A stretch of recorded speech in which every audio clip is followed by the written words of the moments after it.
एक हरे भरे जंगल में बुलबुल नाम की एक चहचहाती चिड़िया रहती थी। उसकी चोंच छोटी और नुकीली थी, पंख सुनहरे भूरे रंग के थे और आंखें चमकती हुई थीं। वह पूरे जंगल में अपनी मीठी आवाज से जानी जाती थी। उसी जंगल में एक मेहनती चींटी भी रहती थी, जिसका नाम चुन्नी था। वह छोटी थी, लेकिन बहुत परिश्रमी और बुद्धिमान थी। एक दिन बरसात के मौसम की पहली बारिश हुई। बुलबुल अपने घोंसले से बाहर आकर नाचने लगी।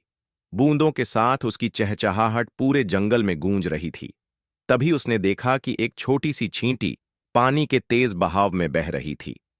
बुलबुल ने तुरंत उड़कर अपने पंजों से छींटी को बचा लिया और पास के एक सूखे पत्ते पर रख दिया। चुन्नी बहुत डर गई थी, लेकिन बुलबुल के दयालु स्वभाव को देखकर उसने कहा, धन्यवाद बुलबुल, अगर तुम न होती तो मैं आज पानी में बह जाती। बुलबुल मुस्कुराई और बोली, दोस्तों को एक दूसरे की मदद करनी चाहिए। अब से हम दोस्त हैं। धीरे धीरे बुलबुल और चुन्नी की दोस्ती गहरी होती गई। वे साथ खेलतीं, बातें करतीं और जंगल की सैर करतीं। बुलबुल उड़कर दूर दूर तक जाती और जंगल के नए नए किस्से सुनाकर चींटी को बताती। चींटी मेहनती थी, इसीलिए वह बुलबुल को बताती कि किस तरह मेहनत और धैर्य से हर काम पूरा किया जा सकता है। एक दिन बुलबुल ने देखा कि चींटी और उसकी टीम बड़ी मेहनत से भोजन इकट्ठा कर रही थी। वह हैरान होकर बोली, चुन्नी, तुम इतनी मेहनत क्यों कर रही हो?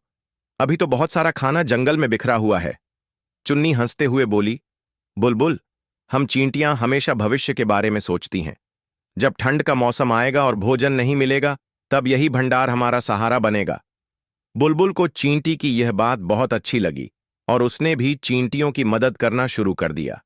एक दिन जंगल में एक शिकारी आया। उसने बुलबुल को देखा और सोचा कि उसे पकड़कर पिंजरे में बंद कर देगा। जैसे ही उसने जाल बिछाया, बुलबुल उसमें फंस गई। जब चींटी ने यह देखा, तो उसने तुरंत अपनी चींटी सेना को बुलाया। वे सब शिकारी के पैरों पर चढ़ गईं और उसे काटने लगीं। शिकारी दर्द से कराह उठा और घबराकर वहां से भाग गया। बुलबुल ने राहत की सांस ली और कहा, तुमने आज मेरी जान बचा ली, चुन्नी।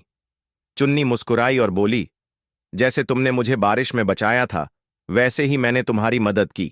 दोस्ती का यही तो असली मतलब है। बुलबुल और चींटी ने समझ लिया कि दोस्ती का मतलब एक दूसरे की मदद करना और मिलकर मुश्किलों का सामना करना है। इसके बाद बुलबुल और चींटी ने जंगल के सभी जानवरों को मिलकर रहने और एक दूसरे की मदद करने का संदेश दिया। धीरे धीरे पूरा जंगल एक बड़े परिवार की तरह बन गया, जहां हर कोई एक दूसरे की देखभाल करता था। इस कहानी से हमें यह सीख मिलती है कि सच्ची दोस्ती जात पात या आकार पर निर्भर नहीं करती। दोस्त वही होता है जो हर परिस्थिति में साथ निभाए और जरूरत पड़ने पर मदद करे। कृपया वीडियो को लाइक, सब्सक्राइब, शेयर और कमेंट करें।